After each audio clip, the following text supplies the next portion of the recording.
Da mesa, moderadora, a doutora Silvia Souza.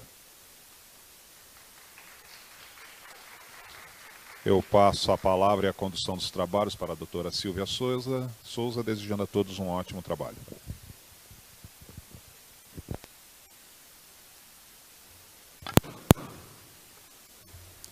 Boa tarde a todos.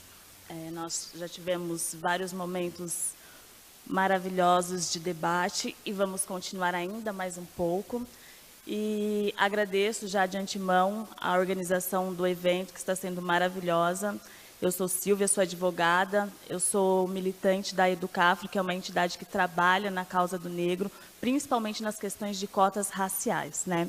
E discutir cotas raciais no serviço público e ainda mais implementar é uma forma de combate ao racismo estrutural.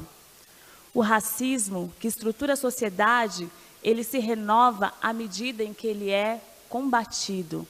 O projeto racial de dominação da sociedade negra, ele tem que ser combatido e a implementação das cotas é uma medida de combate ao racismo. No entanto, nós já ultrapassamos a ADC 41, que discutia a legalidade, discutia o princípio da igualdade, e agora nós vamos entrar em outra seara. Vamos discutir a diversidade das cotas à luz dos princípios constitucionais. No voto do ministro Barroso, falou-se muito sobre a ampla defesa, sobre a dignidade da pessoa humana, nas questões das bancas, que já foi amplamente debatido aqui. E para enobrecer esse debate, e trazer mais riqueza ao que já foi falado e acrescentar mais conhecimento a nós, eu gostaria de convidar para compor a mesa o doutor Adilson Moreira. O doutor Adilson, ele é doutor em Direito Constitucional comparado pela Faculdade de Direito da Universidade de Harvard, doutor em Direito Constitucional pela Faculdade de Direito da UFMG, com estágio doutoral sanduíche na Faculdade de Direito da Universidade de Yale, Master of Laws pela Faculdade de Direito da Universidade de Harvard, mestre em Direito Constitucional pela UFMG, bacharel em Direito pela Faculdade de Direito da UFMG, atualmente é professor da Universidade Presbiteriana Mackenzie. Convido também a doutora Indira Ernesto Silva Quaresma para compor esta mesa. Doutora Indira é procuradora federal, advogada, conselheira da OAB-DF do triênio 2016-2018, presidente da Comissão da Igualdade Racial da OAB-DF, vice-presidente da Fundação de Assistência Judiciária da OAB-DF, professora da Escola Nacional de Aperfeiçoamento e Formação e editora ENAF, graduada pela Universidade de Brasília, pós-graduada pela FGV e pelo Instituto Brasiliense de Direito Público, aluna de LLM de Direito Empresarial da IBMEC. O procedimento é o mesmo, cada um dos doutores terá 30 minutos para fazer a sua exposição e depois nós seguiremos para os debates, tá? Quem quer começar? Primeiro as damas, então nós vamos começar pela exposição da doutora Indira Quaresma. Já é bom, né? Boa tarde a todos e todas. Eu cumprimento a mesa e a todos os presentes, na pessoa do professor Adilson Moreira, com quem eu terei a honra ímpar de compartilhar essa mesa, esse painel.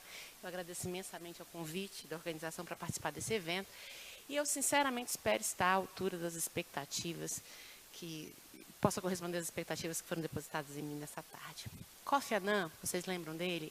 Ex-secretário-geral da Organização das Nações Unidas, disse uma vez que, em todo o mundo, minorias étnicas continuam a ser desproporcionalmente pobres, desproporcionalmente afetadas pelo desemprego e desproporcionalmente menos escolarizadas que os grupos dominantes.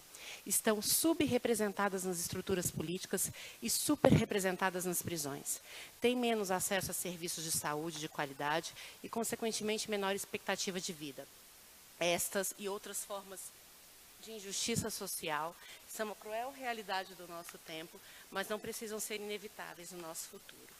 Brasil, gente, é por tudo e em tudo um país diferente. Tem uma história diferente, uma composição populacional diferente, uma trajetória diferente e até uma minoria étnica diferente. Os negros no país compõem uma minoria-maioria. Isso significa, somos minoria no tocante à prática de direitos e na obtenção dos bens da vida, mas nós somos maioria numérica, segundo o último censo do IBGE. Cotas são um indiscutível avanço na erradicação da injustiça racial a que se referiu Kofi Annan. Não é seu propósito, claro que não é resolver todos os problemas de inclusão do negro, mas a sua importância no cenário nacional se avulta a cada dia. Eu tive a honra inenarrável de representar a Universidade de Brasília na arguição de descumprimento de preceito fundamental 186, julgada pelo Supremo Tribunal Federal em abril de 2012. Eu me peguei, meu Deus, já faz 5 anos isso, que se questionava exatamente a questão das cotas raciais. Em junho desse ano, 2017, o plenário do Supremo terminou de julgar a ação direta de constitucionalidade número 41, requerido pelo Conselho Federal da Ordem, no qual se pedia que se declarasse a constitucionalidade da Lei 12.990, de 2014, que trata da reserva de vagas para negros em concursos públicos. Para quem ainda não teve a oportunidade de ler a íntegra do acórdão, eu vou ler um pequeno pedacinho, uma amostra para vocês. Só acha aqui. Ai, achei. Diz assim, ó, direito constitucional, ação direta de constitucionalidade, reserva de vagas para negros em concursos públicos, constitucionalidade da Lei 12.990 de 2014, procedência do pedido. O item 1 é constitucional a Lei número 12.990 de 2014, que reserva a pessoas negras 20% das vagas oferecidas nos concursos públicos para provimento de cargos efetivos e empregos públicos no âmbito da administração pública federal, direta e indireta, por 3 fundamentos. Aí ele dá os fundamentos e no finalzinho ele diz assim: a tese de julgamento é constitucional a reserva de 20% das vagas oferecidas nos concursos públicos para provimento de cargos efetivos e empregos públicos no âmbito da administração pública direta e indireta. É legítima a utilização, além da autodeclaração, de critérios subsidiários de heteroidentificação, desde que respeitada a dignidade da pessoa humana e garantidos o contraditório e a ampla defesa. Então, tá. O Supremo já disse isso 2 vezes, que o negro tem direito a entrar na universidade e que o negro tem direito ao serviço público. Resolvidos os nossos problemas, certo? Temos garantia de isonomia, beleza, temos acesso, só que não é tão fácil assim, né? Eu ia dizer assim, tá certo, nós agora já temos tudo, já podemos fazer tudo, em pouco tempo nós estaremos efetivamente representados nos cargos e nas universidades, tal como nós estamos na sociedade. Não é tão fácil assim. O STF tem dito por todos os seus ministros que as cotas raciais são constitucionais. E embora ele tenha dito isso e cada voto tenha sido magistral, algumas pessoas e até mesmo alguns órgãos da imprensa, como bem lembrou o juiz Sérgio anteriormente, insistem em se opor ao sistema. Claro, a gente vive uma democracia, sociedade dialética, todos têm direito de expressar a sua opinião, mas também é claro que em uma sociedade histórica, hipocritamente racista, não se transforma de um dia para o outro, nem com a força de um julgamento. O assunto ainda não acabou. As ações afirmativas como cotas nas universidades, cotas no serviço público, que estão em voga, serão necessárias por muito tempo, porque por muito tempo os negros brasileiros foram completa e conscientemente alijados das riquezas econômicas e intelectuais do país. Nesse país diferente, tudo para o negro é mais difícil e mais demorado. O ministro Celso de Mello disse no julgamento da DC 41, abre aspas, como tem sido longa a trajetória de luta das pessoas negras em nosso país, na busca não só de sua emancipação jurídica, como ocorreu no século XIX, mas a sua emancipação social e de sua justa, legítima e necessária inclusão. Há uma chaga silenciosa na sociedade brasileira que impede que negros e brancos sejam materialmente iguais. Essa chaga tem um nome, racismo. Racismo que não se opera na forma de violência, depende também do dia. Não se opera na forma de segregação, nem de plaquinhas only white, mas de forma automática e refletida, naturalizada, que não chega a ser explicitada como atribuição de valor e ideologia, mas como ensina a professora Rita Segato da UNB, suas consequências falam alto nos números que as pesquisas recolhem e podem ser facilmente constatadas na ausência de negros em posição de prestígio na sociedade. Esse racismo a gente não combate apenas punindo aquele que eventualmente ofenda ou agrida um negro por ser negro. Eu tenho recebido, como presidente da Comissão de Direitos, da Comissão de Igualdade Racial, eu tenho recebido de vez em quando telefonemas de repórteres querendo me perguntar de alguma situação que ocorreu aqui em Brasília, injúria, foi xingado, foi xingado. E assim, eles acham um absurdo. Hoje, todo mundo fala, ai doutor, em pleno século XXI, as pessoas ainda são ofendidas. Eu falei, essas só as que vêm a público. A ofensa é diária, cotidiana, o tempo todo. Bom, Esse racismo a gente não extirpa da sociedade só por meio de ações que promovam aquele que é desigual. E o ministro Aires Brito, no julgamento da ADPF 186, disse que no Brasil o negro é desigual por baixo. Nesse país diferente, relação amistosa é confundida com relação de igualdade. Brasileiro médio bate no peito e diz que sabe que existe preconceito e racismo no Brasil, mas que ele mesmo não é racista nem preconceituoso. Por quê? Porque ele tem até amigos negros. Mas a pergunta que a gente tem que fazer é, esse seu amigo negro tem o mesmo padrão de vida que você? Estudou na mesma escola? Vocês fizeram inglês no mesmo centro de idiomas juntos? Vocês viajaram para os mesmos lugares incríveis? Vou usar a palavrinha da moda dos meninos agora. Os crushes são os mesmos? Vocês tiveram as mesmas oportunidades de emprego? Vocês ganham a mesma coisa? Seu carro é igual? Essas amizades viraram amor e casamento? Falsa impressão que vivemos em uma democracia racial é alimentada por um outro fator. Negro é o símbolo da cultura nacional. Não são poucas as pessoas que acham que se o negro é símbolo da cultura nacional, claro que ele não é discriminado, mas as relações raciais no Brasil são divididas em duas áreas. Eu adoro esse conceito, que ele esclarece bem.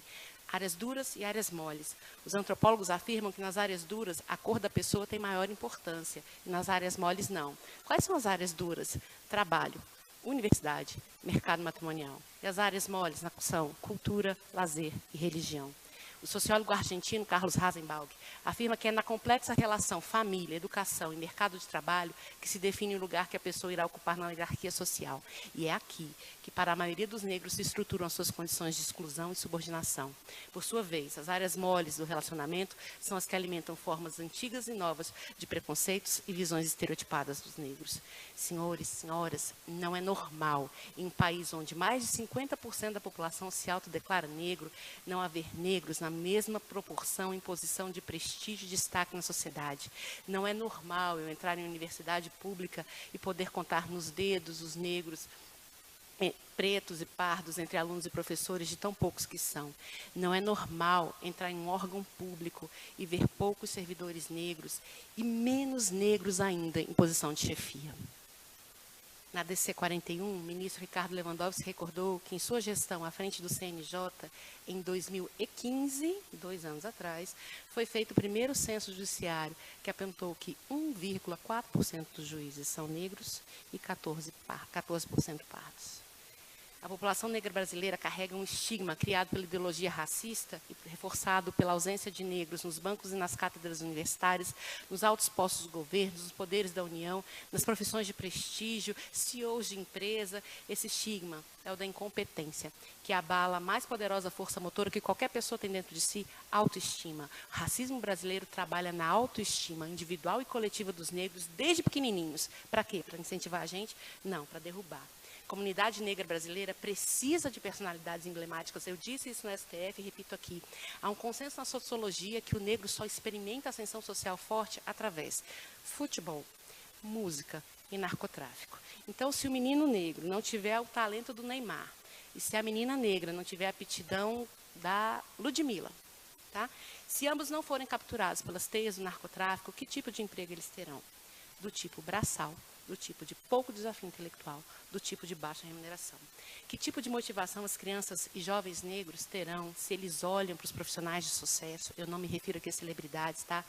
Para os servidores públicos concursados e não vem quase ninguém da sua cor. O que fazer com esse sentimento de derrotista de estudar, ser doutor, ser um servidor concursado não é para mim? Os negros precisam se sentir representados. E a questão das cotas vem em boa medida a resolver esse problema. Representatividade. Ao meu sentir, essa representatividade é uma moeda de duas faces. Uma face olha para o negro e diz, ei, cara, você pode, você é capaz, você tem direito. A outra face olha para o branco e fala assim, ei, cara, o negro pode, o negro é capaz, o negro tem direito.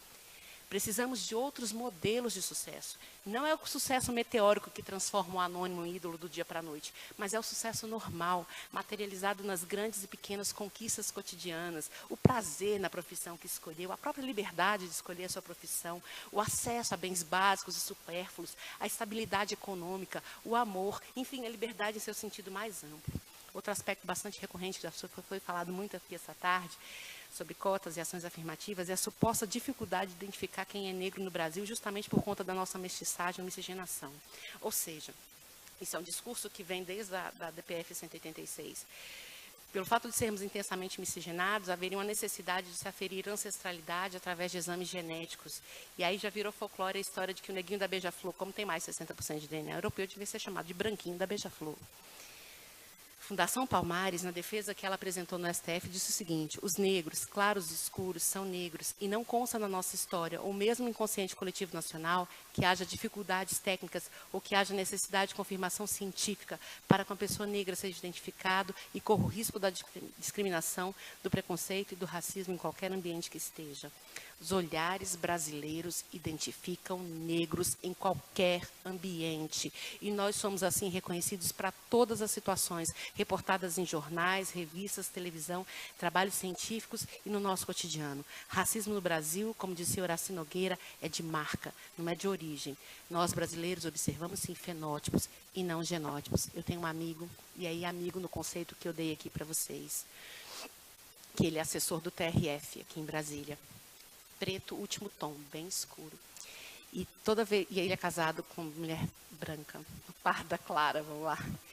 E toda vez, ela me contou, toda vez que ele vai ao shopping é um transtorno, porque se ele entra sozinho na loja e ela está atrás, o segurança cola nele. Se ele entra de terno, vem perguntar para ele informação do shopping. É o segurança, é a pessoa que dá informação. Nós identificamos os negros em qualquer lugar. O negro que se quer ter na universidade, o negro que se quer ter no serviço. Outros também alegam ações afirmativas, cotas raciais são discriminatórias porque elas promovem um processo de racialização da sociedade brasileira. Ao impor essa necessidade de classificação racial, o Estado, as nossas instituições governamentais estão dizendo para as pessoas: você precisa me dizer se é branco ou se é negro. E nós, que supostamente não nos classificamos em termos raciais, agora precisamos, não é, criar uma identidade racial. Então, algo que nunca existiu no Brasil, não é, que nunca foi exigido de nós, passa a ter sentido social.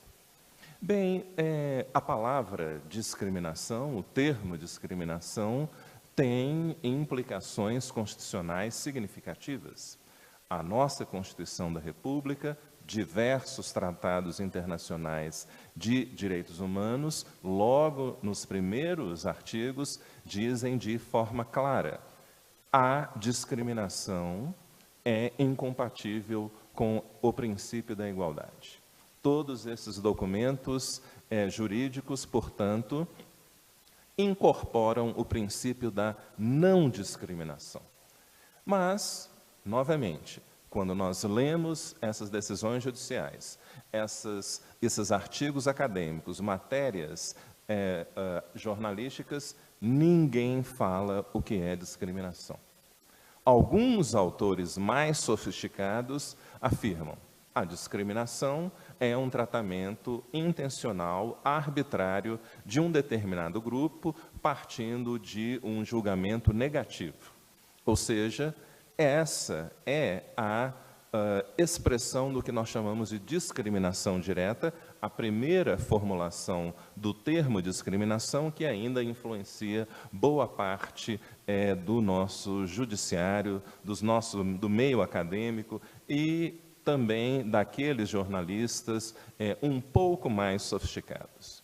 Bem, esse é o único sentido do termo discriminação? Certamente não. A ideia de discriminação, o princípio da não discriminação, os mecanismos necessários para nós promovermos a igualdade e a inclusão social são infinitamente mais abrangentes do que essa formulação de discriminação direta. E eu quero hoje, então, mencionar algumas teorias de discriminação que são particularmente relevantes para esse debate. A primeira ideia de discriminação o conceito é a de discriminação negativa. Ou seja, a discriminação negativa implica um tratamento arbitrário de um determinado grupo a partir de um critério a partir de um julgamento moral negativo, a partir de um estereótipo, de uma falsa generalização. Nós temos, por outro lado, a discriminação positiva. E a discriminação positiva é o quê? Ora, é um tipo de ação estatal que tem como objetivo promover a inclusão de um grupo vulnerável, que está numa situação momentânea ou então, não é, durável de vulnerabilidade. Então, quando o Estado cria ações afirmativas, ele está efetivamente discriminando, mesmo. Isso é verdade. Mas discriminando em que sentido? O termo discriminar tem duas acepções. Discriminar significa, em primeiro lugar, classificar pessoas e situações a partir de um determinado critério. Mas a discriminação também tem um sentido moral, e ele significa colocar alguém em uma situação de desvantagem social, o que a Constituição proíbe. O que a Declaração Universal dos Direitos Humanos proíbe.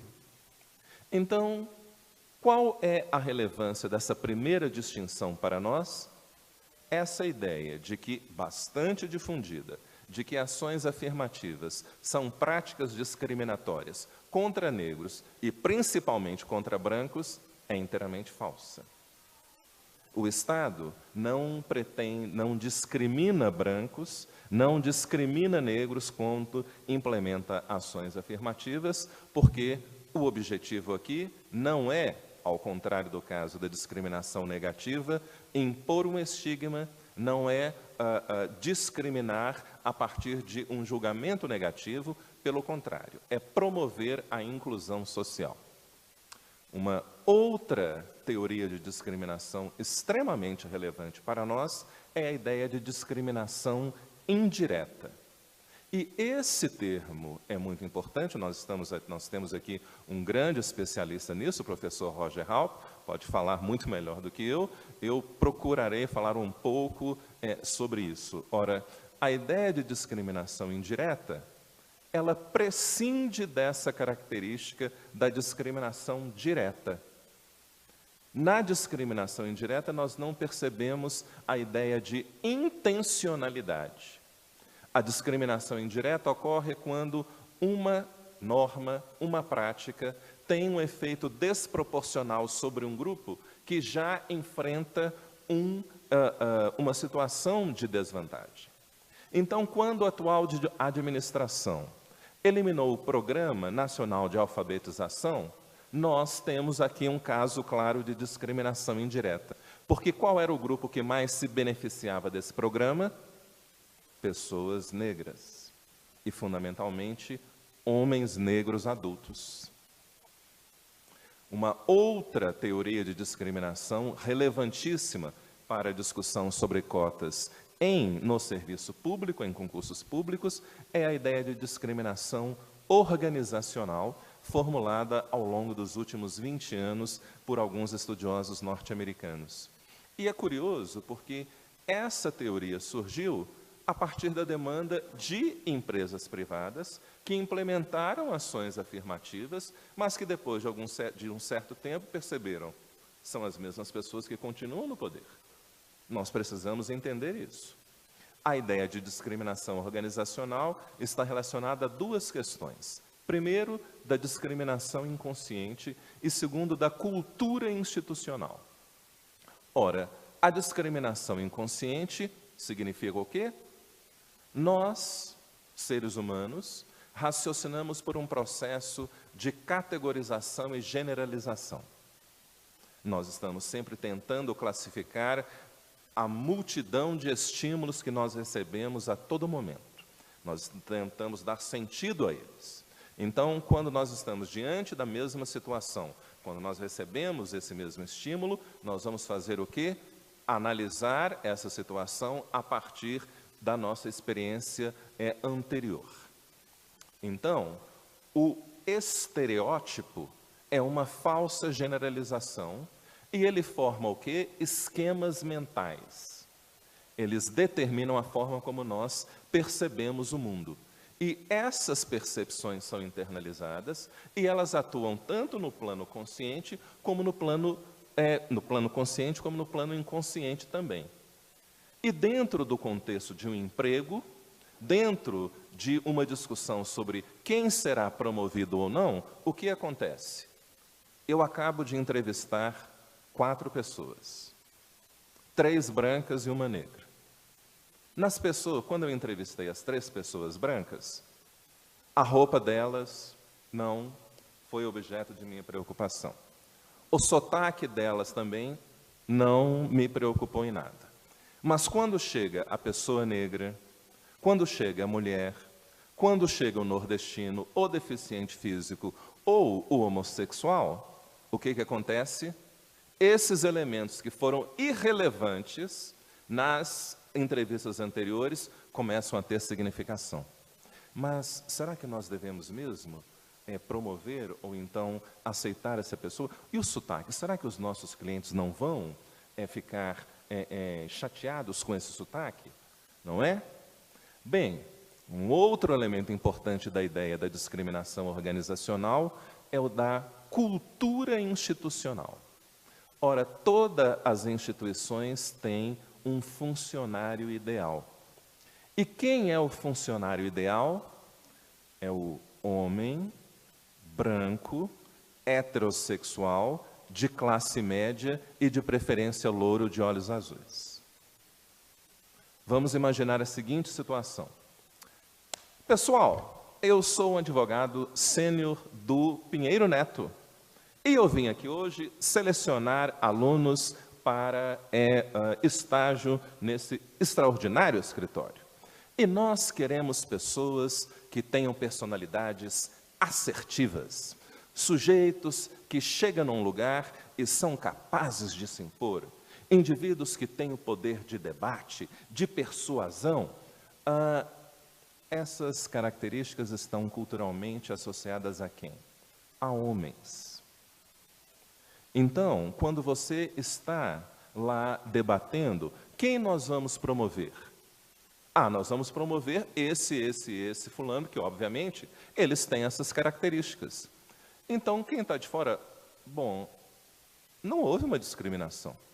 Realmente, aqueles indivíduos são os que têm mais, capacidade que demonstraram ao longo do tempo isso. Agora, as mulheres são estimuladas a falar em público, não é? Os homens respeitam o que as mulheres falam, em contextos profissionais ou acadêmicos. Então, quando nós estamos em contextos dessa natureza, em contextos institucionais, o problema da cultura institucional e do funcionário ideal tem uma relevância importante. Outra teoria de discriminação que eu preciso mencionar é a da teoria da discriminação intergeracional. Um argumento muito comum no debate sobre ações afirmativas é: para que nós precisamos disso? O que aconteceu na escravidão não tem mais nenhum impacto na vida atual das pessoas negras, não é? A escravidão acabou e, com isso, também todos os mecanismos, né, que impunham os negros a uma situação de subordinação. Ações afirmativas não fazem sentido. O que os autores da discriminação, que formularam a ideia de discriminação intergeracional falaram? Bem, quando membros de um grupo de uma determinada geração sofrem processos de exclusão social, como, por exemplo, negros, vão para o mercado de trabalho, não conseguem emprego, o que acontece? Eles também não terão condições econômicas para mandar os seus filhos para as melhores escolas. Os filhos dele também sofrerão as mesmas formas de discriminação. E assim por diante. Do outro lado, o que nós temos? As pessoas brancas, que não sofreram discriminação e que são privilegiadas por isso, e também porque, como elas não sofreram discriminação, as famílias brancas conseguem passar, não é, dinheiro, riqueza material de uma geração para outra. Quando nós olhamos a situação da família negra de classe média, é uma situação financeira vulnerável. Aquela família perdeu o emprego, não tem mais dinheiro. Enquanto que as famílias brancas, além de terem um emprego, elas também herdaram patrimônio. Então, quando elas tiveram que decidir em qual escola eu vou colocar meu filho, bom, e qual eu vou? Bem, meu pai é desembargador, o pai dele foi desembargador, não é? O tetravô dele também foi. Então, eu terei dinheiro, eu terei uma base material que vai me ajudar a quê? A facilitar, não é, as minhas decisões. Eu vou ser, não é, olha, quando eu estiver no 2º grau e vou precisar fazer um cursinho, eu vou estudar no colégio objetivo e tal, não é? Eu tenho dinheiro para isso. Então, o privilégio é uma forma de opressão. Há uma relação direta entre privilégio e opressão em todos os contextos, principalmente dentro dessa ideia de uma discriminação intergeracional. Ora, qual é a função, então, de ações afirmativas? Justiça histórica.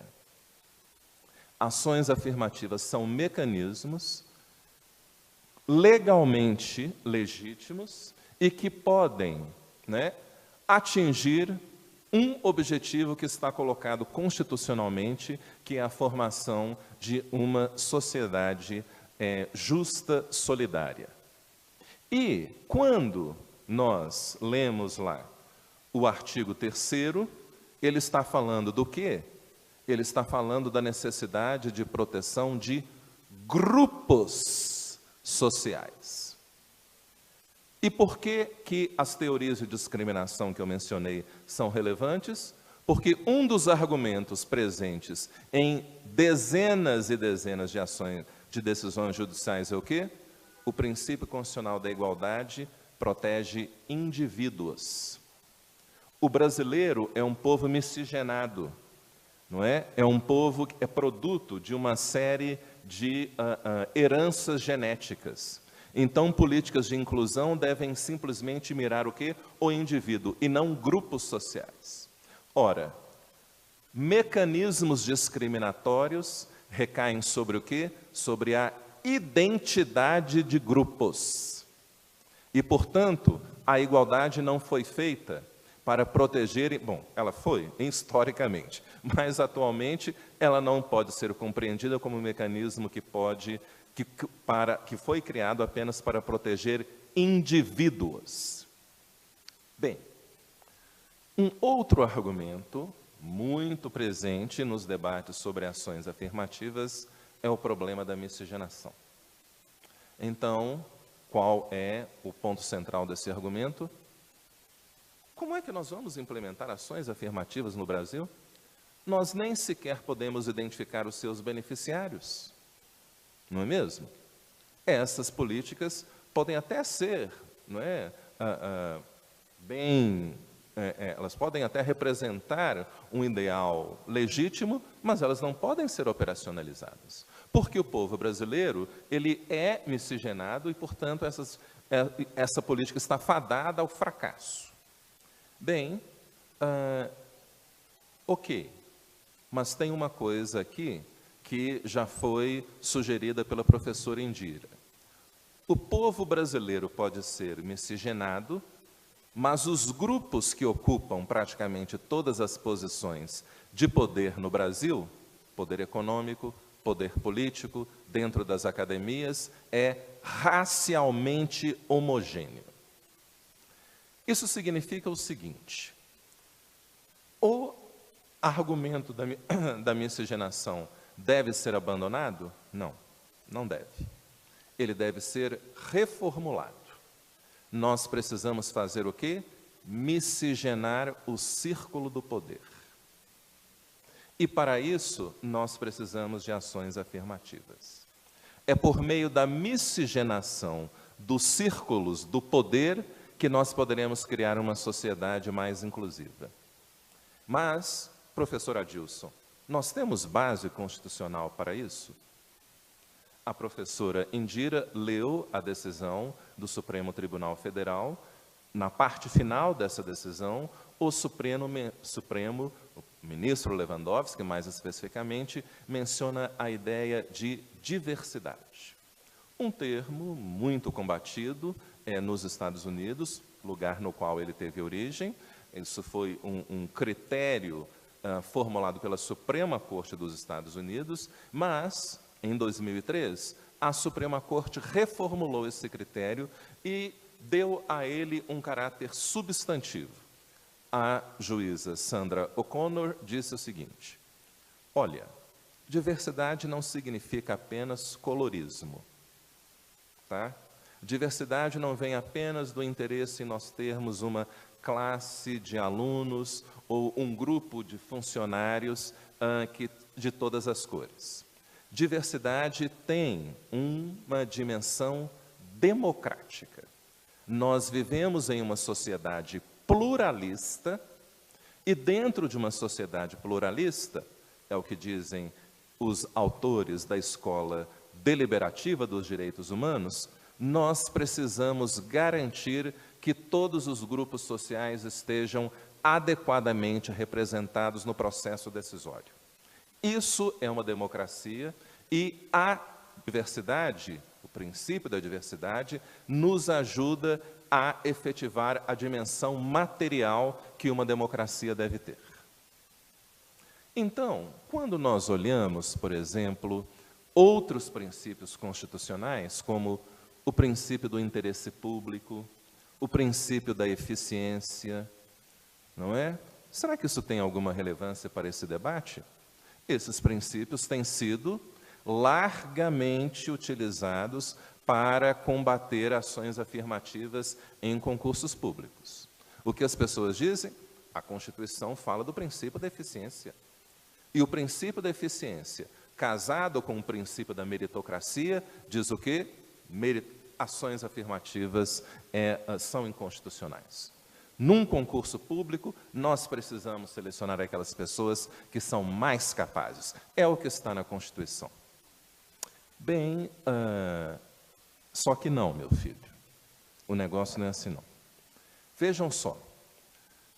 O sistema judiciário brasileiro é um sistema inteiramente branco.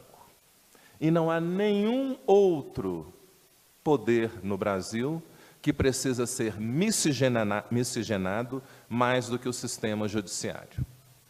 É a maior urgência que nós temos, a miscigenação racial do poder judiciário. Eu estou elaborando um artigo, já há algum tempo, chamado Racismo Recreativo. E nessa obra, eu analiso decisões judiciais sobre injúria racial. E qual é um argumento muito comum presente nesses casos? Não, que isso? Isso não pode ser, né? O fato dessa senhora que estava num supermercado, vem uma mulher branca e olha para ela, a sua casa deve ter muito macaquinho, né? Que você está comprando tantas bananas. Isso não é racismo. Essa foi uma forma, não é? Uma tentativa de contato amistoso. Isso significa o quê? O elemento subjetivo do crime, o ius, o animus injuriandi, está ausente. O que nós temos aqui é um animus jocandi, é um comentário jocoso, é uma intenção de fazer humor para permitir aproximação. Ora, é só um homem branco heterossexual de classe alta que nunca sofreu nenhum tipo de discriminação que pode construir um argumento dessa natureza. É só um homem branco heterossexual de classe média alta, socializado dentro de uma nação, construída em torno dessa retórica de democracia racial, que pode dizer que um comentário dessa natureza não é estigmatizante, não é discriminatório e que, portanto, descaracteriza o crime. Agora, isso são 1, 2, 3 decisões? Eu achei cerca de 1.200. No Tribunal de Justiça de São Paulo, Apenas. E do Rio de Janeiro. Em 2 tribunais. Então, qual é a relevância de ações afirmativas em concurso público? Nós precisamos ter pessoas negras lá. É certeza que negros não vão, não é, atuar como Fernando Holliday? Nós não temos certeza nenhuma. Não é? Nós não temos certeza se eles também estarão, não é, a serviço do poder branco. Mas, muito certamente, as pessoas negras, principalmente as mulheres negras, homossexuais negros, que têm uma experiência cotidiana de agressão, de discriminação, muito provavelmente não vão comprar esse argumento. Não vão mesmo. Uma outra teoria interessante, eu já estou terminando aqui, é a ideia de microagressão. Ela foi formulada por um psiquiatra negro em 1972 chamado Chester Pierce. E ele disse o seguinte, como a professora Indira também argumentou, o racismo tem um caráter dinâmico. Ele pode se manifestar de várias formas. E uma dessas formas é uma microagressão. São aquelas demonstrações de desprezo, de ódio, de condescendência, que não são tão graves a ponto de gerar um processo judicial. Então, uma microagressão pode ser um microinsulto. E aí, ô Japinha, ô Japão, tudo bem, Japa? Eu não sei se esse cara tem ascendência chinesa, tailandesa, coreana, mas se é uma pessoa asiática, eu já chamo o cara de Japinha, porque todos eles são iguais, né? Não é mesmo? Uma microagressão também pode ser um microassalto, como eu experiencio cotidianamente. Eu estou na fila do supermercado e a moça branca sorri para todos os clientes brancos. Na hora que chega, ela fecha a cara, não me cumprimenta, não me estende a mão. O senhor deseja alguma coisa? Em que eu posso servi-lo? É crédito ou débito? Isso é um microassalto. Ou então, um microassalto acontece quando eu estou assistindo um filme. Eu estava na casa, prometo, já estou acabando. Eu estava na casa de um amigo meu, já era tarde da noite, 2 horas. Que isso, vai embora não, vamos ficar aqui assistindo filme, etc. Ah, não quero não. Não, vamos ficar aqui, tem esse filme legal, Doutor Estranho.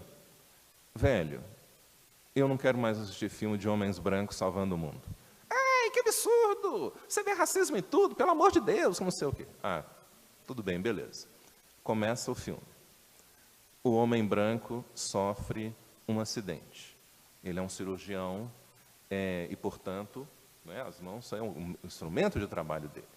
Ele fica sabendo de uma possibilidade de cura no Tibete.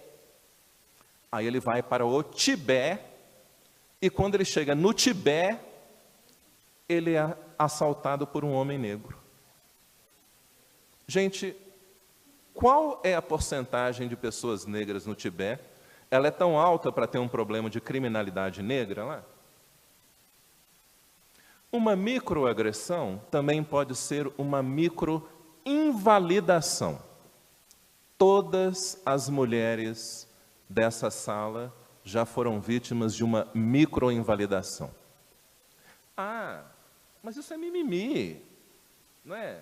Você não está exagerando, não, esse negócio de discriminação? De que todo homem te chama de gostosa? Isso ele chamou de gostosa porque isso é um elogio, não é? Ou então, o que uma personagem de um seriado, Sex and the City, disse, a microinvalidação, the hand, a mão. Não, peraí.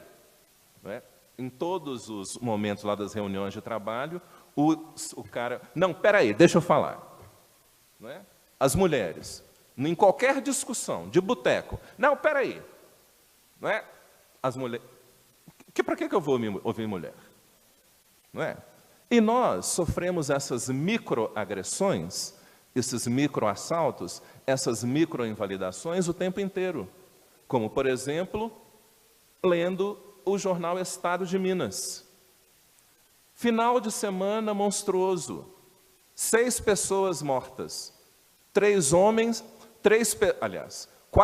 6 mortos. 4 pessoas e 2 mulheres. O que é isso, meu Deus do céu? 4 pessoas e 2 mulheres? Ora, o que acontece? Por que eu estou insistindo nisso? Porque essas microagressões estão presentes também na nossa vida institucional. Nossa, eu acho o seu cabelo lindo, mas se você alisasse seria tão melhor. O que está aqui? Tem um ideal institucional, que é a beleza eurocêntrica. E quando as pessoas vão decidir quem será promovido, não é? A mulher branca tem mais chance, porque ela corresponde a esse ideal. Então, eu acho que foi aquela senhorita que estava ali, nós realmente precisamos pensar em ações afirmativas, não é? Um outro passo de ações afirmativas, a preocupação com a diversidade e com o acesso a posições de poder, porque em função das microagressões, que desestimulam as pessoas a procurarem, não é, melhores condições de trabalho, possibilidades de promoção, nós temos a cultura institucional que determina quem sobe e quem fica embaixo. Então, você está certa, tá? Ok, falei demais, muito obrigado.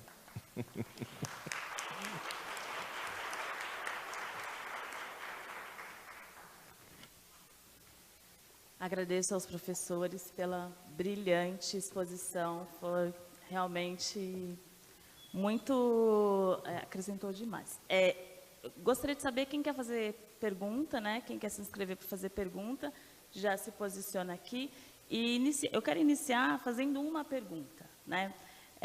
O professor Adilson colocou sobre a DPF 186, onde o Lewandowski falou sobre pluralidade na formação dos comitês de verificação da autodeclaração. E ele fala lá sobre pluralidade econômica, racial, de gênero.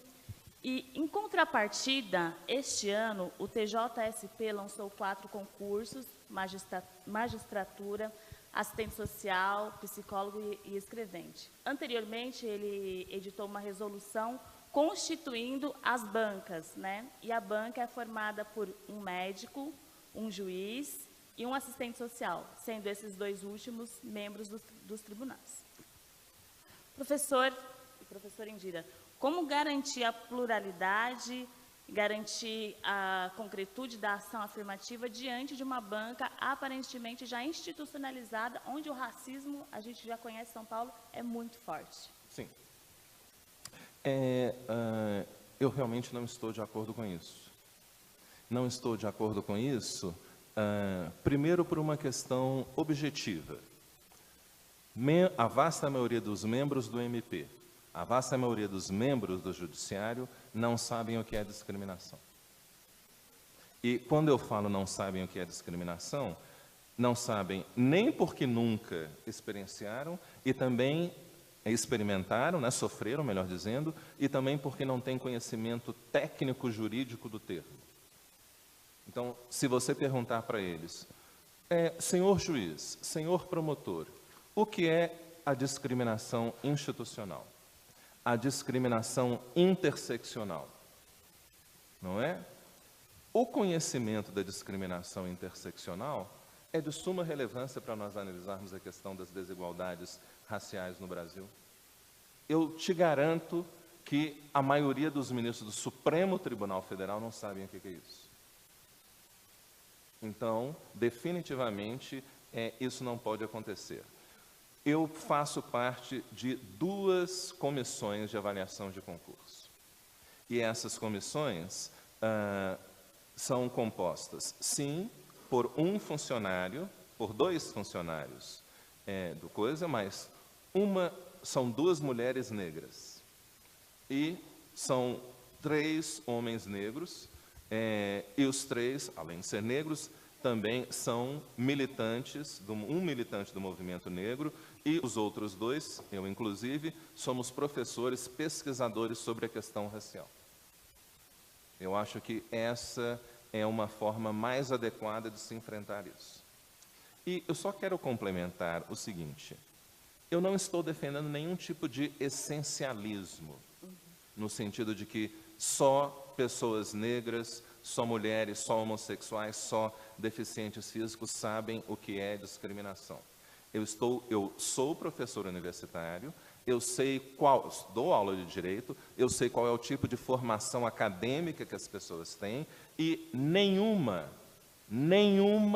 faculdade de direito no Brasil, até 2015, oferecia um curso sobre direito antidiscriminatório, sobre teorias de discriminação. Nenhuma.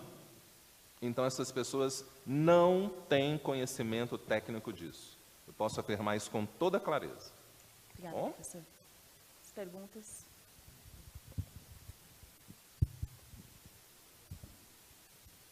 Boa tarde a todos e a todas. Eu já falei de manhã, mas volto a cumprimentar. E queria parabenizar pelas palestras, assim, são extremamente enriquecedoras. As que foram mais rápidas, as que foram mais devagar, mas realmente muita informação importante. E, como eu falei anteriormente, eu estudo essa questão das cotas raciais, é minha tese de doutorado, eu trabalho sobre essa questão de cotas na universidade e no serviço público. E eu queria fazer um questionamento, talvez eu não tenha entendido direito, sobre identidade racial, sobre o Brasil não ter uma identidade racial até que se a gente se tratasse as questões da cota, porque, ao meu ver, o Brasil sempre teve ou sempre buscou uma identidade racial que não é a realidade dele, como foi dito aqui. O Brasil é um país, vamos dizer, majoritariamente pardo, talvez, mestiço, e o Brasil, ao meu ver, historicamente sempre buscou uma identidade europeia branca que nunca alcançou, e parece que a gente fica nessa crise de identidade até hoje. E a outra coisa que o senhor falou da questão da justiça reparatória e como fica a questão da justiça distributiva. Que, ao meu ver, as duas são válidas e as duas são igualmente importantes. Não só a reparação em relação às gerações anteriores, como a redistribuição dos bens jurídicos, aos quais determinados grupos têm muito mais acesso do que os outros. Alguém tem mais pergunta? Caso queira já fazer, pode se posicionar. Pode?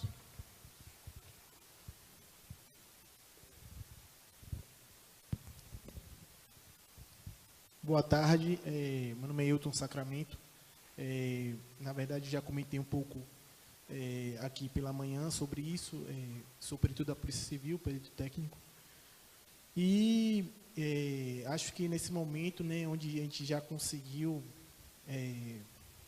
a aprovação da legitimidade das comissões, tem-se esse debate agora da composição, né? E o debate sobre os critérios. E sobre esses critérios eu queria reiterar esse ponto de vista que eu tenho defendido, que essa comissão ela deve ter em sua composição a maioria de indivíduos que sejam integrantes do movimento negro, né? Eu defendo essa maioria nos casos onde essa decisão foi realizada através de uma decisão por maioria, que eu entendo a mais adequada. Mas, em alguns casos, eu tenho observado, por exemplo, nos concursos dos tribunais, né, o CNJ fez a resolução 203, e nesses concursos tribunais, eles têm solicitado uma decisão por unanimidade. Então, nesse caso, eu entendo que, se é para se ter uma unanimidade, essa composição tem que ser também unanimemente formada por indivíduos oriundos de entidades do movimento negro local, que tenham a naturalidade local e não só naturalidade, mas que tenham nascido, ou que morem, que tenham residência no local. Porque o indivíduo pode ter naturalidade no local e ele nasceu no local, mas viveu a vida toda em outro local do país. Por que eu defendo isso? Porque negro, no Brasil, é uma construção social, local, regional, né? E essa construção social, local, regional, ela se ampara em características fenotípicas, certo? De tal modo de que, como Rafael Guerreiro Osório e outros, como José Luiz Petruccelli, falam, que o indivíduo pode ser considerado negro no Rio Grande do Sul e em Salvador não ser considerado negro. Eu, que também tenho pesquisado e teorizado bastante sobre esse tema, eu costumo colocar da seguinte forma, que o Brasil, por sua formação extensa, ele tem uma, metaforicamente, eu coloco assim, uma escala fenotípica, que vai de 1 a 10. Mas em cada estado, não tem esses fenótipos de 1 a 10. Né? Vai ter estados que vão ter fenótipos de 5 a 10, vai ter estados que vai ter fenótipos de 1 a 5. Então, desse modo, um indivíduo que está num estado onde tem essa escala fenotípica de 1 a 5, ele vai sim sofrer discriminação racial. E, portanto, ele será um destinatário da política pública de cotas. Mas esse mesmo indivíduo, e talvez o indivíduo 4 também sofra essa discriminação, mas esse indivíduo 4, lá em Salvador, ele vai ser branco, porque socialmente ele é branco. Então, e a política de cotas, ela foi criada para combater o racismo, né, para combater a discriminação racial. Então, o indivíduo que não está ali sujeito à discriminação racial, jamais poderá ser um destinatário da política. Então, essa é a defesa que eu faço, né, porque, e ela se ampara muito num conceito que o Rafael Guerreiro traz, que eu gosto de reiterar, falei pela manhã, vou reiterar agora, que ele fala do que negro é o somatório de pretos e pardos, tal como preconiza o IBGE, ok. Mas que preto aponta para a extrema gradação da cor, certo? Então, temos aqui o preto, que é a extrema gradação da cor, e a partir do momento que você sai dessa extrema gradação da cor, você já chegou no pardo. E você vai chegando no pardo, e ele fala assim, para fim de política de cota, como é que a gente vai conceber ali, se esse pardo é digno ou não, né, se ele é destinatário ou não da política? Ele fala o seguinte, que fica difícil conceber como negro o pardo na fronteira do branco, porque as características fenotípicas que ele possui são tão diluídas que vão fazer com que socialmente ele seja enquadrado naquele grupo social branco. Então, essa que é a questão. As comissões, elas devem avaliar, não se o indivíduo é preto, não se ele é pardo, sim se ele é negro, para daí identificá-lo como negro, para depois ver se ele se enquadra como preto ou pardo. Então, esse que é o ponto que eu gostaria de colocar aqui. Gostaria que vocês comentassem, né, porque... E qual é a sua pergunta? A pergunta, na verdade, é justamente isso. Se você, o que vocês entendem se como razoável, se essa constituição das comissões devem ser formadas exclusivamente ou majoritariamente por indivíduos do movimento negro, e se realmente tem essa razoabilidade de fundamento de que nos casos onde haja a unanimidade, que então se faça uma comissão unânime formada por indivíduos do movimento negro. Essa que é a pergunta, saber a opinião de vocês sobre isso. Eu volto Obrigado. a palavra aqui à mesa para a resposta. Fique à vontade, aos doutores. Eu participei outro dia de uma comissão para o TJDF. O TJDF fez um concurso para juiz e 3 candidatos que chegaram, acho que já na 3ª fase, tinham se autodeclarado negros. E eles ficaram tão angustiados, porque eles não tinham formado a comissão para verificar isso antes, que no meio do caminho pediram para a gente ir lá analisar os recursos de 3 candidatos. Fui eu representando a OAB e foi o pessoal da empresa que estava fazendo, da fundação que estava fazendo a prova. Ele colocou as fotos dos 3 candidatos. 2 deu vontade da ordem de prisão. Porque branco não, era branco do olho claro. E aí voltamos à questão da falsidade ideológica, que eu lembro de você falando. Só que eles tinham passado também nas vagas, nas vagas gerais. Então, eles iam deixá-los nas vagas gerais. Mas eu ainda acho que o cara vai fazer concurso para juiz e vem dizer que é negro, branco, do olho azul. Claramente que o critério na afrodescendência no Brasil, se fosse critério afrodescendência, precisava ter política de cota no Brasil, porque todo mundo tem seu percentual de DNA africano. Bom, e aí, como é que foi formada a comissão? Veio eu da OAB negra, veio um professor da UNB negro e um juiz desembargador lá do TJ branco. E o chefe, o juiz responsável lá pelo exame, também branco. Tá? Só que só nós três avaliamos, a decisão tinha que ser unânime, então os dois foram desclassificados e ficou uma moça. E essa moça, assim, ela veio para a banca, veio conversar com a gente e tal.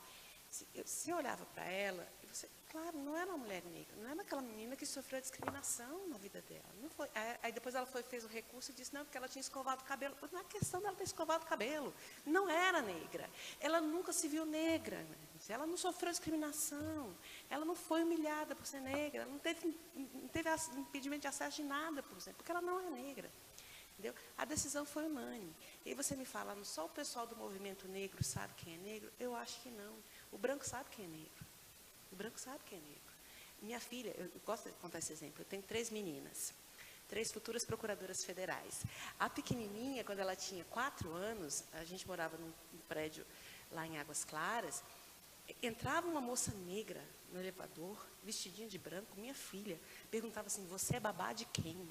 A minha filha, com 4 anos, conhecia cor e pertencimento social. Por que a gente tem dificuldade de entender quem é negro nesse país, quem é o destinatário da política de cota? Sinceramente, eu não entendo. Eu acho que a gente está criando um problema para tentar trazer o branco para dentro da cota. A gente está querendo fazer o que é exceção virar regra. Entendeu? A gente sabe quem é negro. Sabe quem é negro. Agora, você dizer assim, só pode ter negro do movimento social, poxa, mas o branco sabe quem é negro. Não, claro. É minha opinião, tá, Ailton?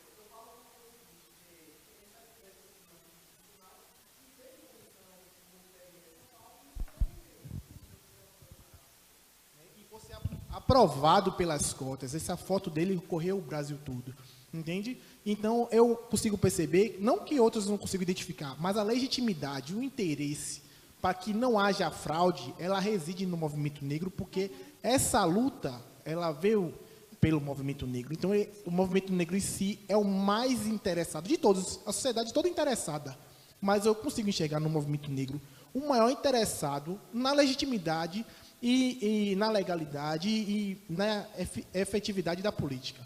Então, eu acho mais difícil, porque o meu receio é de que ocorra e venha ocorrendo, que o racismo institucional faça com que o indivíduo, que seja dentro daquele critério ali, né, do branco, heterossexual, que ele pegue e flexibilize, né, porque ele acha que está eliminando demais. Porque, como a gente sabe, a fraude ela vem ocorrendo em larga escala, e aí o meu receio é o seguinte, depois de tantas eliminações, a pessoa pensa, poxa, mas esse rapaz estudou, vamos colocar ele na ampla, querer flexibilizar quando a lei é bem clara.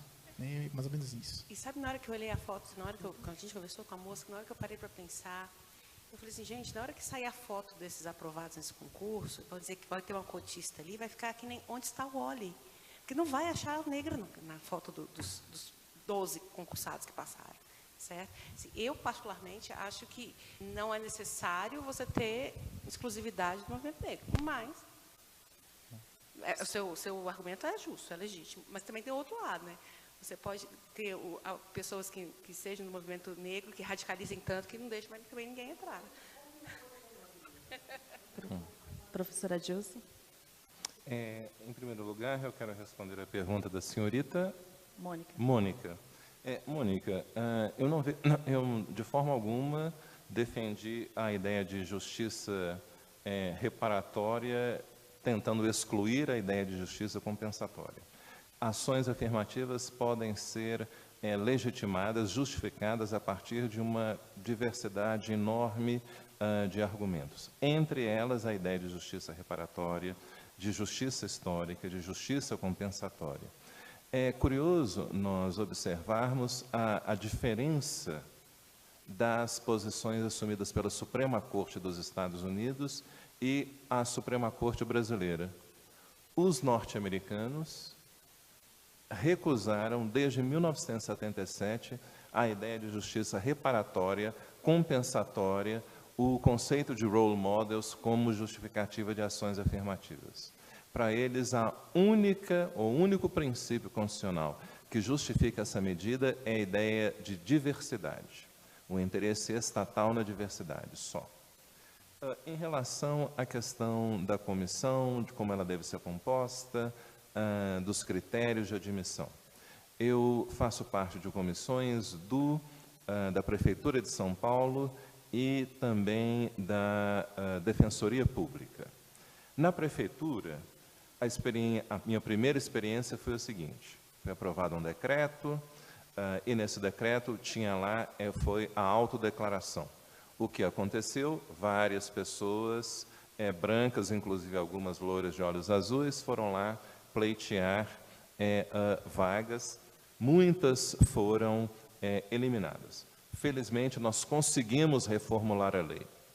E agora o que acontece? É o fenótipo. O fenótipo é o elemento fundamental para determinar. No caso de pardos, nós só aceitaremos as pessoas que têm pai de primeiro grau preto. Se for pardo, nós não admitimos. Então, na Defensoria, a mesmíssima coisa. É baseado no fenótipo. Esse é o critério central e fundamental. No caso de pessoas pardas, nós adotaremos a mesma coisa.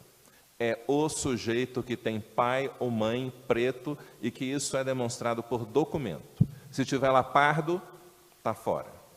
Então, chegou lá, na comissão, e nós já vemos que o sujeito parece ser branco, está fora.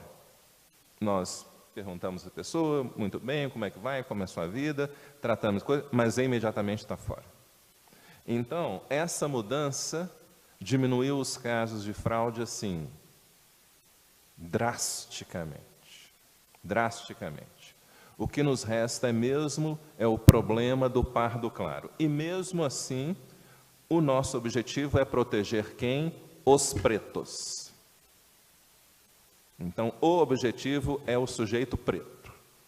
Então, quando nós estamos lá dizendo quem entra, quem não entra, a primeira coisa, quem é preto, esse vai entrar.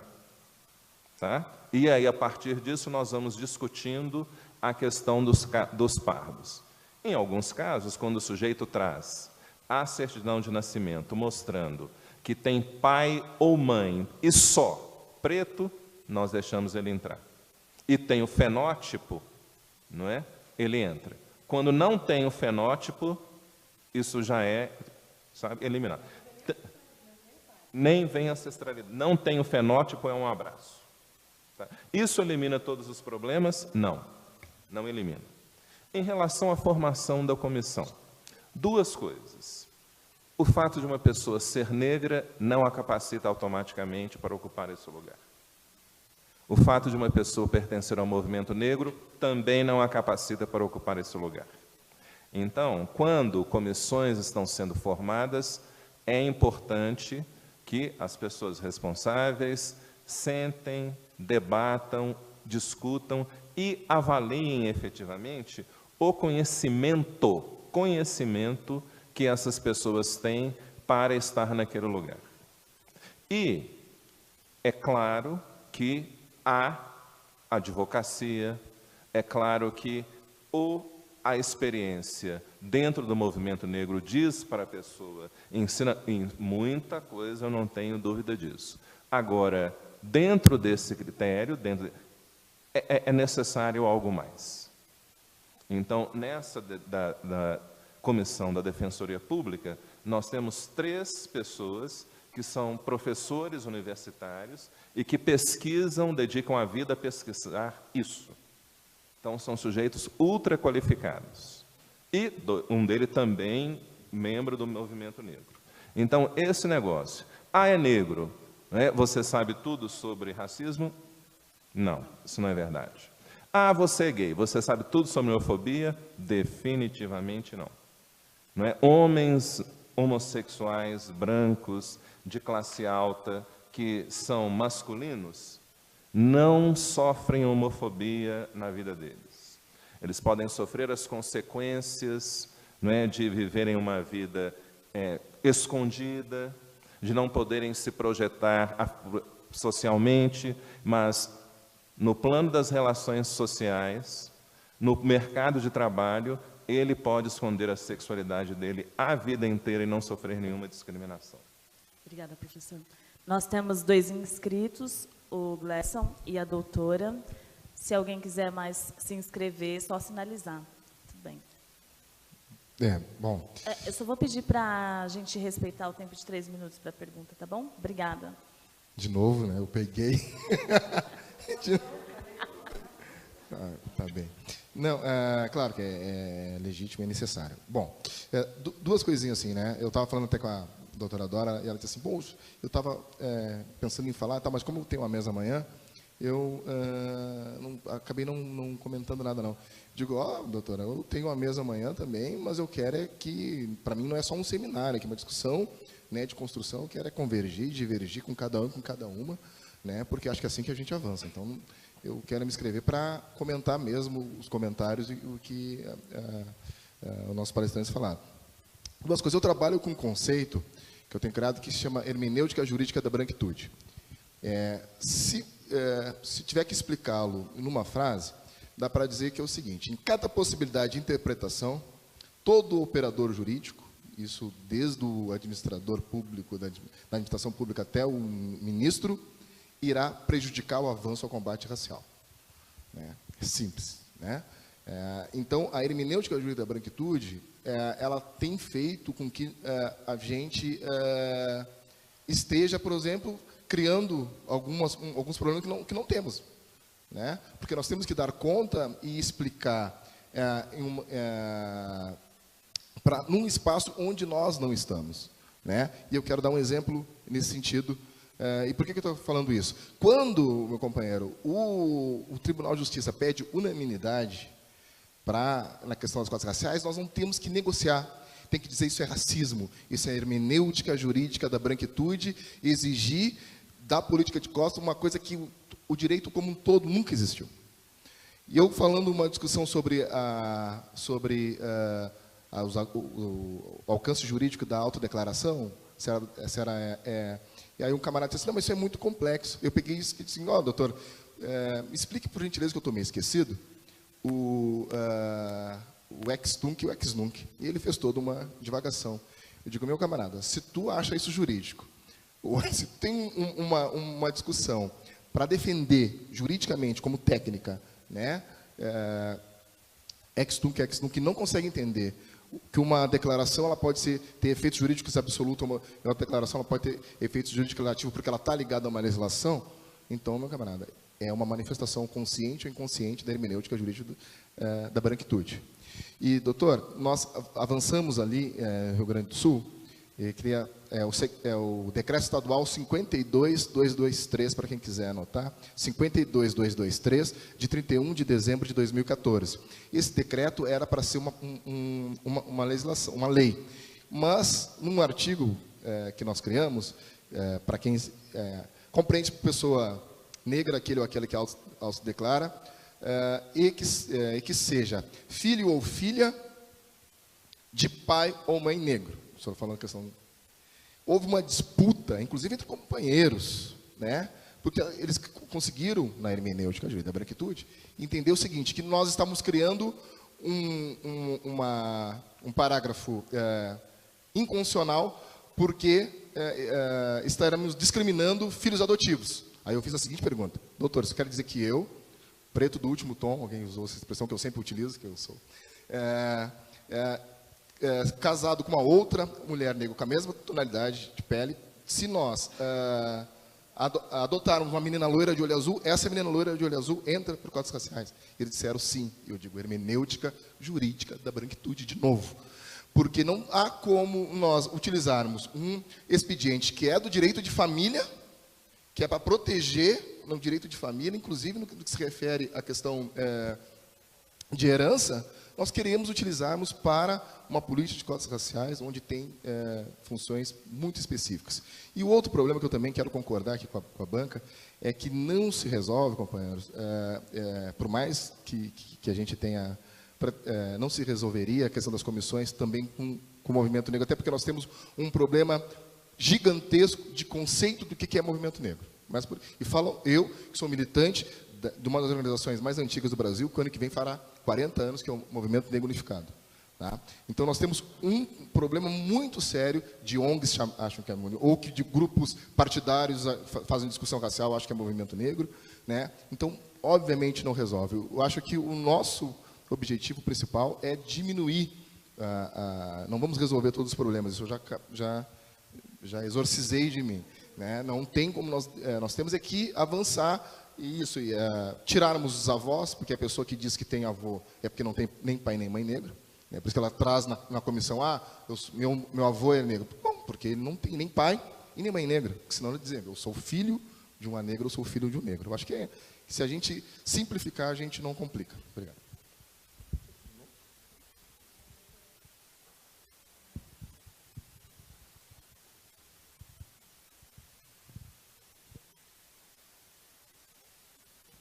Vou me reapresentar como Marise Nogueira e sou do Itamaraty. E eu vou procurar aqui contribuir com a experiência que nós tivemos de comissão no Itamaraty, que era uma comissão o mais diversa possível. Tinha homens e mulheres, brancos e negros, a gente tentou ter, inclusive, representação de diferentes orientações sexuais e de diferentes regiões do Brasil.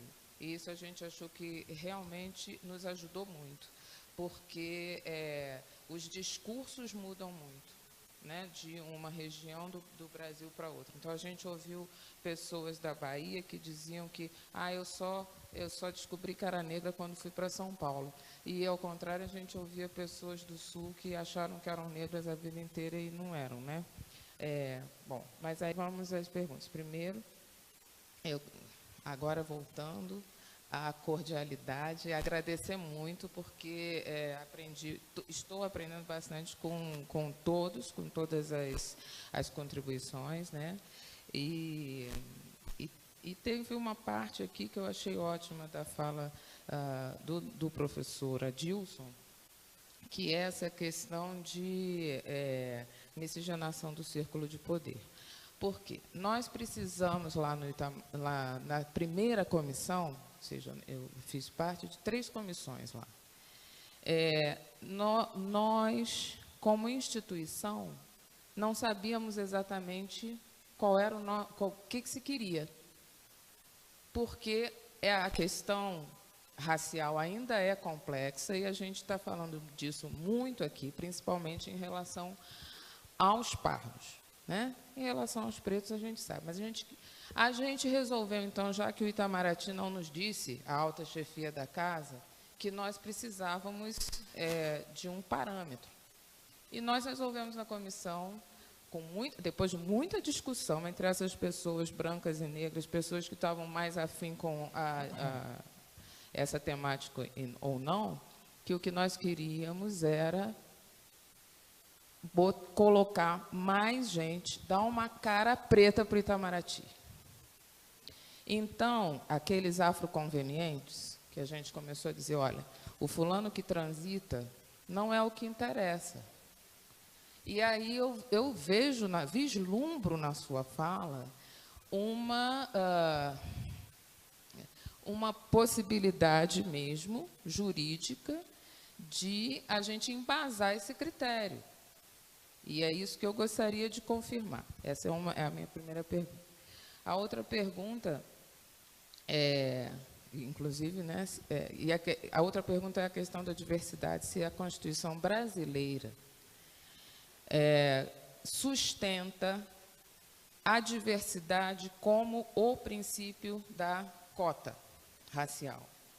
E, por fim, que foi um outro problema que surgiu para a gente, vem surgindo, que é a questão do indígena.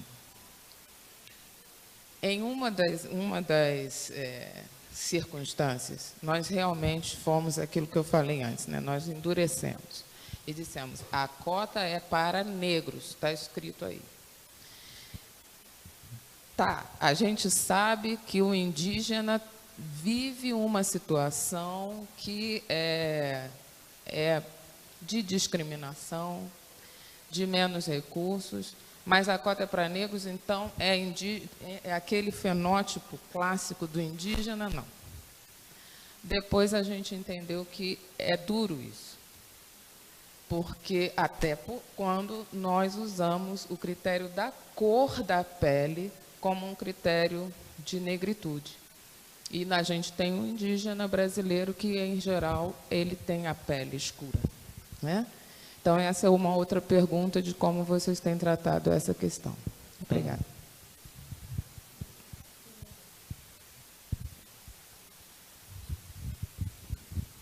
Boa tarde, é Eduardo Gomoro, do Ministério do Planejamento. E acho que em uma outra mesa foi tocado o nome do Fanon, agora o professor Adilson falou sobre o Chester Pierce, que também, salvo engano, também é um psiquiatra, não é? Sim. Então, isso traz para a tona a questão da subjetividade da pessoa negra, né? Ou, como o Fanon diz, né, o sofrimento psíquico dos meus irmãos, né? E a pergunta que eu faço, para dizer para o senhor, mas para a mesa também, é de que forma a gente pode mostrar para as pessoas brancas, que são quem perpetram o racismo no Brasil, de que forma a gente consegue mostrar para essas pessoas brancas o sofrimento psíquico que é causado na subjetividade das pessoas negras, principalmente num país que se diz tão cristão, tão católico, tão cordial, né? E que não existe o casamento interracial, ele não existe, esse cruzamento de raças ele é mais difícil. Então, como mostrar para a população branca que tem que perder esse estigma do racismo, o sofrimento psíquico que é brutal, que é causado na população negra? Tem mais uma pessoa que quer fazer pergunta, como a gente já está aproximando do horário final, é você mesma? Nós vamos encerrar então a inscrição. Tem mais alguém que gostaria de fazer? Então, vamos deixar para a nossa colega fazer a última pergunta e os professores respondem. Serei breve. Eu queria tangenciar, professor, uma argumentação que o senhor trouxe, né, falaciosa, de que as cotas raciais são discriminatórias para os próprios negros, pois traz em si um estigma, né? A gente ouve muito isso. Hoje, como eu disse anteriormente, fui recentemente aprovada, né, pelas cotas, e às vezes eu tenho a sensação de que o Estado age como se estivesse me fazendo um favor, né? Olha, eu te fiz um favor, né? Você está aqui, e os olhares, muitas vezes, no nosso ambiente de trabalho também, se demonstram dessa forma, né? Você conseguiu estar aqui somente porque teve um favor. Como eu já disse, né, anteriormente, já sou servidora pública há muito tempo, já é o 3º concurso. Primeiro, assim, o Estado não está me fazendo um favor. A gente tem que romper essa barreira desse preconceito. Queria trazer esse questionamento porque, para resolver um desses problemas, é necessário demonstrar competência. Você precisa demonstrar competência. Eu estou aqui não porque é um favor, porque eu sou competente e tenho a capacidade de estar aqui. Por que eu falo isso? Complementando o que eu tinha dito anteriormente, que as cotas, elas são um instrumento, né, poderoso para a inclusão, mas que ainda se coloca como deficiente nesse sentido, né? É necessário que o negro, preto ou pardo, quando alcança, né, quando ele consegue, por meio dessas políticas de cotas, se adentrar no serviço público, ele tenha uma bagagem suficiente para garantir o espaço que ele está ocupando agora, legitimado, né, pela competência que ele traz ao longo da sua vida, né? Que eu queria trazer para vocês, né, que vocês pudessem comentar a respeito disso, como também o Estado poderia e pode necessariamente contribuir. Do meu ponto de vista, eu enxergo que tudo isso começa pela base, pela educação, pela formação do indivíduo negro, mais carente socialmente. Tá bom, era isso. Uhum. Nós já estamos aproximando do final do evento. Eu vou pedir para os professores responderem as perguntas e sentirem-se à vontade já para fazer as considerações finais, tá? Pessoal, alguém perdeu isso aqui dentro do banheiro? Exato.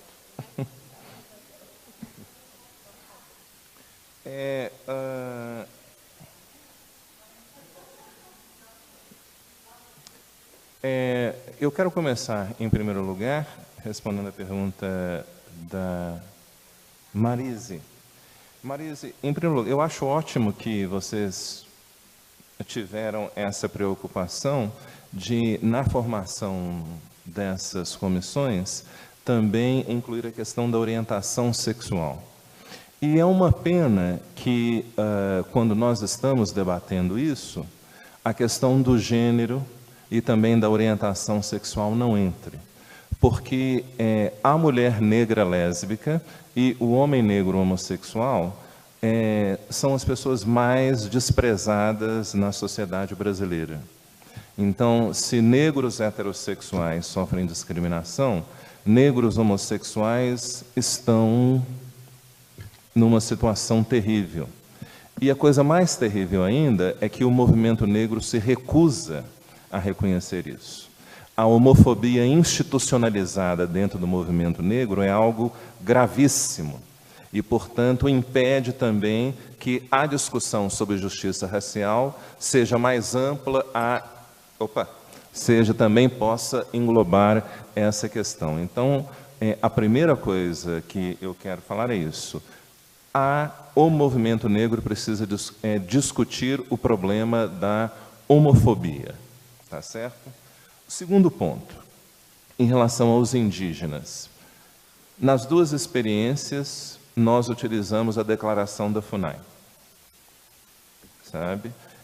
Isso está no edital da Defensoria Pública e, então, o sujeito chegou e apresentou a declaração. E desde que ele não seja louro de olhos azuis, nós esse é o critério, tá certo? Em relação à sua pergunta se a diversidade encontra fundamento constitucional na ordem jurídica brasileira, definitivamente, em vários locais. A ideia de diversidade tem esse aspecto material, ou seja, é um princípio que procura garantir a participação política, mais especificamente, a participação dos diferentes grupos no processo decisório. Então, estão aí englobados o conceito de igualdade material, o conceito de justiça social, que está no artigo 1º da Constituição, o princípio de interesse público, porque, afinal de contas, a integração social é um interesse público. A afirmação de direitos fundamentais também é um interesse público. Também a ideia de o princípio lá do direito administrativo da eficácia. Esse princípio da eficácia não tem apenas uma dimensão econômica, ele também tem uma dimensão de capacidade de prover o melhor serviço possível. Então, se eu estou fazendo um serviço, um programa de ações afirmativas para contratar médicos para populações indígenas, eu penso, posso estar equivocado, que contratar o médico, criar cotas para o médico indígena, ou médico quilombola, que fala a língua, que conhece a cultura, que sabe qual é o significado da doença para aquela população, esse indivíduo estará mais qualificado para prestar um serviço mais eficaz para aquela comunidade do que uma pessoa que nasceu, que foi criada e se formou dentro de um meio urbano do sudeste do país.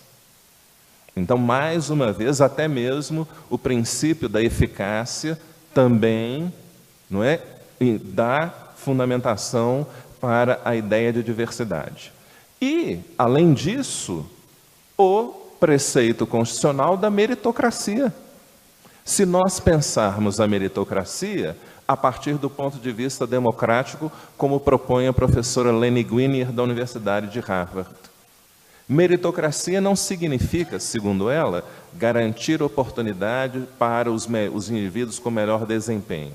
Meritocracia significa criar um número de funcionários, de pessoas, de profissionais que sejam os mais capacitados para atender os interesses dos diversos grupos que existem dentro da sociedade.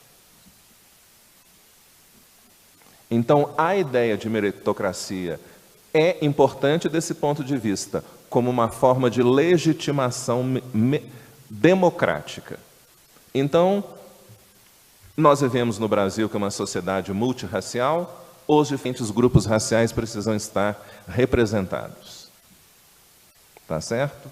Em relação à questão do sofrimento psíquico, já estou terminando, antes de passar a palavra para a professora Indira.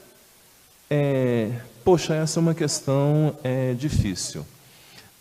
E ela está certamente conectada também com a pergunta, de certa forma, da nossa colega Tereza. Não é? O que muitas instituições norte-americanas fazem quando implementam ações afirmativas?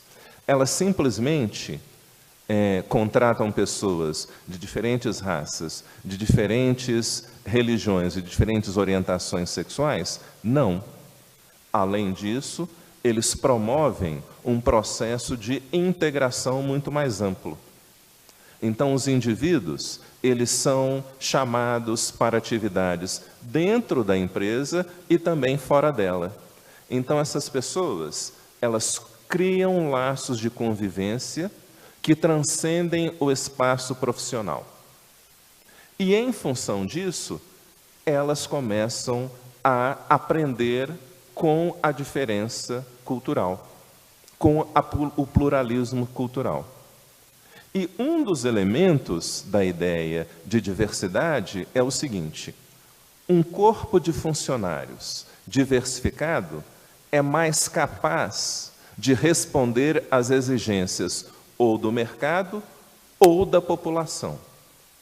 Então, negros, indígenas, nordestinos, mulheres, doentes de HIV, são pessoas que fazem demandas muito distintas. Mas se você tem pessoas com um único perfil social que vai atender todas essas demandas, essas pessoas não têm, competência, por assim dizer. Então, a diversidade, quando aplicada de forma mais, não só para entrar, mas dentro da instituição, ensina para as pessoas o quê? Poxa, eu não tinha pensado nisso, porque eu nunca tive essa experiência social. Então, estar dentro de um ambiente de trabalho no qual eu posso ter todo tipo de feedback, porque as pessoas têm experiências sociais distintas, isso é algo adequado. Isso é algo que dá frutos. Então, por que as empresas lá do Vale do Silício se preocupam com a questão da diversidade de forma obsessiva? Certamente não é só porque, é porque eles lucram muito com isso, mas eles sabem que o mercado é segmentado, que as pessoas, que os diferentes grupos têm culturas diferentes, então eles querem aprender com a cultura dessas pessoas, dos costumes, etc., para criar produtos direcionados para aquelas pessoas. E lá, dentro desse ambiente, todo mundo aprende. E há estudos demonstrando, por exemplo, que na UNB, vai cair o nível da faculdade, que não sei o quê, blá, blá, blá. Esses estudos demonstram, primeiro, duas coisas, pelo menos do que eu li. O nível de conflito racial é mínimo. Tá? Segundo, cotistas têm um desempenho acadêmico tão bom ou superior do que os alunos que entram pelo vestibular. Então, a pessoa, o olhar de desconfiança, ele não tem motivo. Sabe? O olhar atravessado é só mesmo de não querer ter uma pessoa negra. E isso, a gente vai também... Eu só quero fazer uma última propaganda de um artigo, de 2 artigos. Um artigo que eu publiquei recentemente para responder a pergunta, o comentário que o nosso colega lá de trás.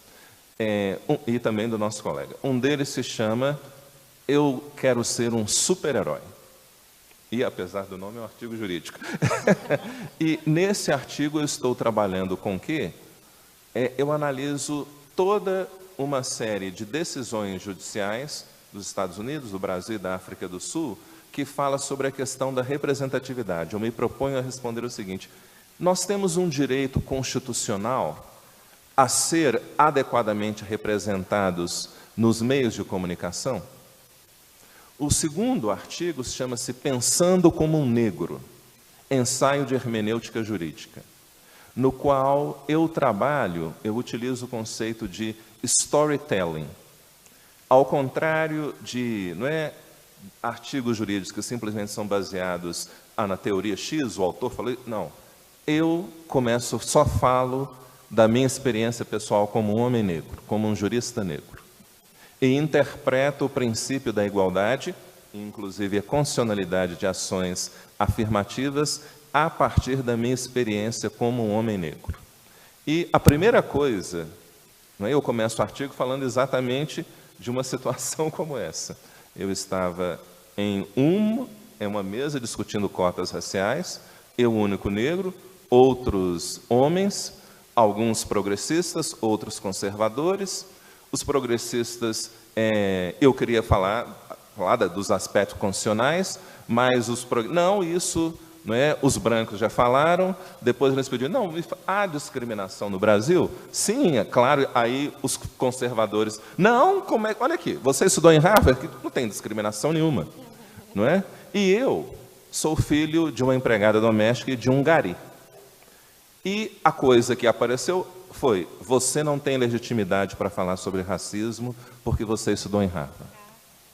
Então, eu tento responder essa pergunta nesse artigo. Isso realmente é verdade?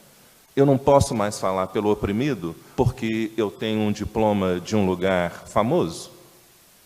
Tá? Então, a sua ideia da hermenêutica branca me atrai muito e essa foi uma tentativa de responder isso. Professora. Tereza, eu disse no começo que as cotas elas não vieram para resolver todos os nossos problemas. Nós vamos começar a ter novos problemas. A partir do momento que a gente entra no serviço público e entra pela cota, nós vamos ter que enfrentar muita coisa. Eu disse, para nós negros, nada é fácil e nada é muito rápido. Nós vamos ter que vencer cotidianamente a resistência da pessoa que está ao nosso lado, que entrou lá, que é o branco, o hétero e tal. Nós vamos ter que vencer isso. Mas assim, o que me dá alento é que a gente tem força para isso.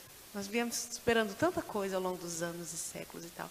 E o que me anima é o seguinte, é a possibilidade. Eu sou filha eu tenho pai, mãe e padrasto servidores públicos. E eu experimentei uma ascensão social por causa do serviço público. E é uma forma que o negro vai ter, sim, de experimentar a ascensão social. Não estou dizendo que estou rica, não, tá? Porque servidor rico já é um contrassenso. A gente tem uma vida confortável. Tá? Mas a gente chegar lá não significa que a gente já superou tudo. Mas a gente vai progredindo, a gente vai enfrentando os obstáculos. Assim, é uma luta cotidiana. Quase que eu tenho que despertar no outro o sentimento de alteridade, dele se colocar no meu lugar, né? E de mostrar que eu estou ali também por competência. Tá? E isso vai demandar muito da gente, vai demandar que a gente estude mais. E a gente já está acostumado a fazer isso, né? Estudar mais, porque a gente tem que estudar mais para ficar ali sendo comparado com o pior. Se você estuda mais, você tem que ser comparado com o pior. Mas assim, é o que a gente vai ter que enfrentar.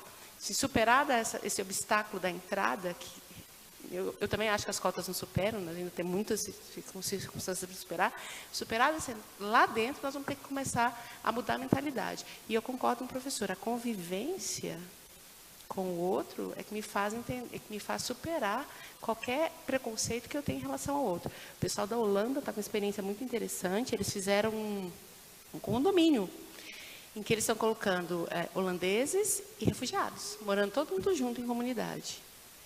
Convivendo com o outro, de igual para igual, porque agora você está convivendo com ele de igual para igual, que eles vão entender. Não vão te ver mais com todo respeito. A moça do café, vai lá, dá um café para ele não tem convivência. Ele vai ter que conviver, discutir ideias e ver que você é tão capaz quanto ele. Tá certo? É um avanço, é um caminhar constante. Tá certo? Eu queria agradecer a paciência de todos que nos ouviram. Foi um prazer. Podem sempre contar comigo, pelo menos. Né, professor Adilson? O professor Adilson também vem. Com certeza. Boa noite, gente. Eu agradeço a todos que permaneceram até agora, agradeço ao professor Adilson, à professora Indira. Foi realmente um momento ímpar na minha vida e poder dividir isso com vocês e acrescentar cada vez mais conhecimento, discutir o assunto. Eu sei que a luta é constante. A gente vai lutar e a próxima geração vai continuar lutando mas a gente, como a professora falou, nós temos força para isso e vamos continuar lutando e resistindo até o fim. Obrigada, gente.